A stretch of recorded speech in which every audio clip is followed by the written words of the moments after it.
Welcome to the Week in Politics with Michelle Grattan.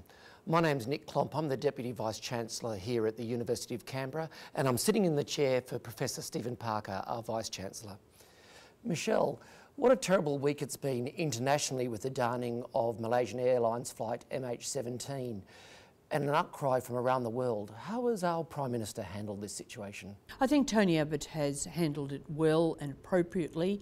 He came out very strongly early on the first day, and he has been very active and having Australia very active throughout the week. Now, of course, being on the Security Council meant that Australia could take a lead role, indeed sponsor the resolution in the Security Council, and that was important. Julie Bishop, the Foreign Minister, went to New York and lobbied strongly for that motion, and of course in the end it was unanimous. There was no Russian veto.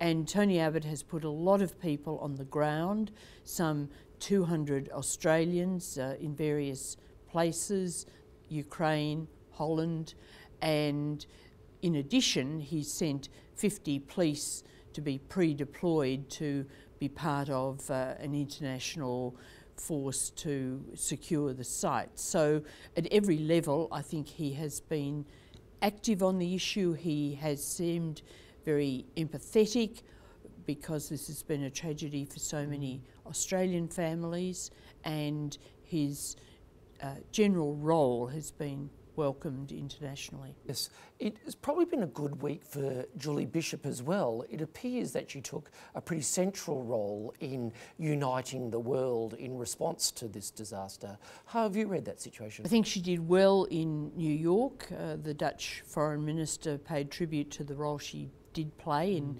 getting that motion together and through.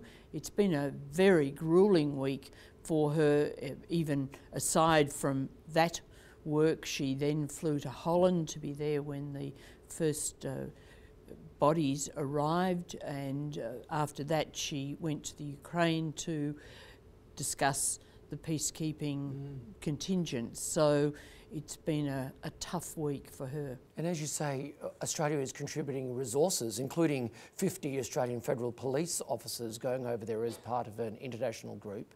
How big a role should Australia play in this? Is 50 and in total 200 Australian representatives a big international role? It's a significant role. The Dutch are the lead players in the investigation that's to come about what happened and who's responsible, and also they will lead any security operation. But nevertheless, clearly the Abbott government has been anxious that Australia be to the forefront in whatever's done, and I think that the 50 surely would be adequate given the Dutch would have the main role. All this international activity casts Australia into a good light, and perhaps our leadership. Does it have any effect on the local electorate? Does it have any effect on voters? I think that's really hard to judge at the moment. Obviously it's caused a complete or near complete hiatus in domestic politics. The opposition has been absolutely at one with the government on everything that's been done. So there is absolutely no partisanship involved. Now, what this does to how people perceive Tony Abbott, I think, is a question that just can't be answered at this point. I think that he would be seen generally to have responded well and to have carried the whole thing during the week in the most appropriate manner. But on the other hand, when normal political battle resumes, people may well go back to their previous views, which have not been very complimentary about either the government or the Prime Minister. And of course, the budget issue, which is just in limbo at the moment, will come back because a lot of measures are not yet through, and they'll be hotly contested when Parliament comes back late August. It's always hard to know really how these tragic type issues or crises type issues will play out. People talk about the comparison with John Howard and the Port Arthur shooting, but that of course led to very specific domestic actions.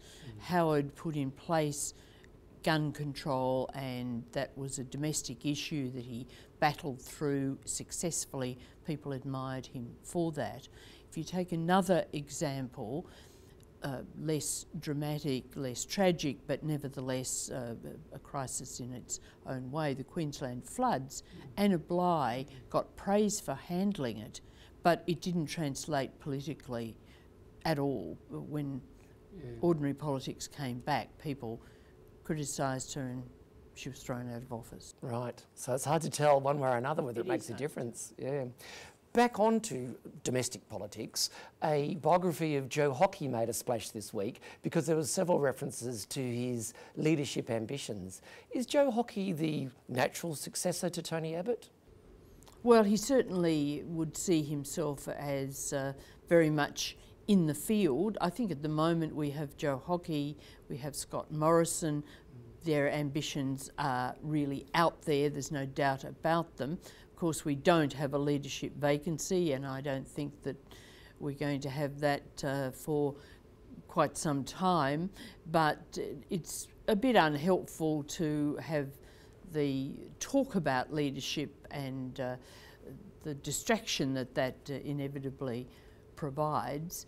And also I think it's been very unhelpful to Joe Hockey to have this book appear at this particular moment, because he would have thought that it would have come out when the budget was done and being praised, he would have hoped, and all would be smooth. Well, of course the budget went terribly wrong, and Joe Hockey's copped a lot of flack over that, and therefore it's this book which does lay bare his ambition, I think, and also a certain smugness about his approach has come, and his colleagues aren't happy, and he isn't cast in the best of light.